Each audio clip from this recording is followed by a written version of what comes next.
भिटाई जे हिन सुठनि जहिड़ो तालुक़ु साईं सां ऐं साईं जो वरी अहिड़ो तालुक़ु सभिनी सां टीचर्स क्लब डुंबर जे तरफ़ां सभिनी साथियुनि जे तरफ़ां साईं खे ॼमण ॾिण जूं मुबारकूं पंहिंजे दोस्त बशारत नाले ते गुज़ारिश कंदासीं त हिन ख़ुशीअ जे मौक़े ते फैज़ का ख़ूबसूरत शाइरी ख़ूबसूरत गीत महिरबानी सर।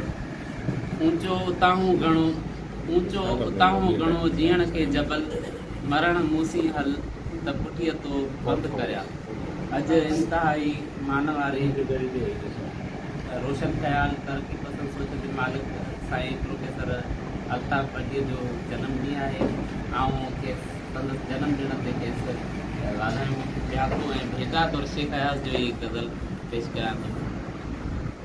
सखी पिया के मिली त चइजां चांदनी तो सिवा न थींदी। सखी पिया के मिली त चइजां चांदनी तो सिवा न थींदी। अची त मुंहिंजी उमास में आ अची त मुंहिंजी उमास में आ छो त ॿी राति कान थींदी। सखी पिया खे मिली त चइजां चांदनी तो सिवा न थींदी। कॾहिं बि तो ते द्वार दिल जा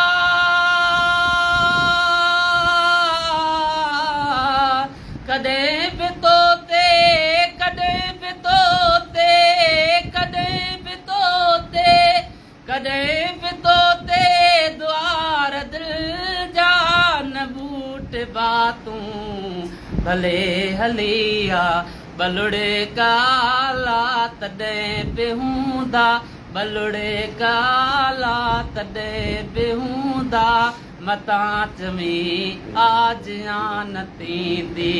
सखी पिया खे मिली त चइजां चांदनी तो सिवा न थींदी। नदी पुदूं हाट जे कॾहिं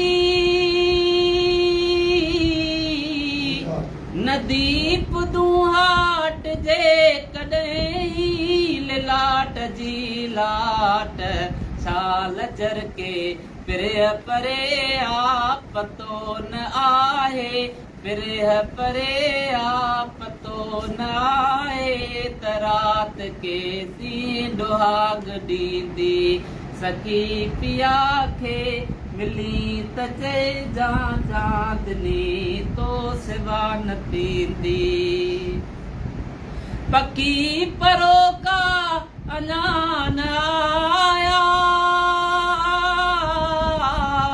पकी परोका अञा न आया उकीरत नदी हुरी रही आ उदास सर ते हवा उठे जी जवे पई का उॾारईंदी। सखी पिया खे मिली त चइजां चांदनी तो सिवा न। वाह विशाल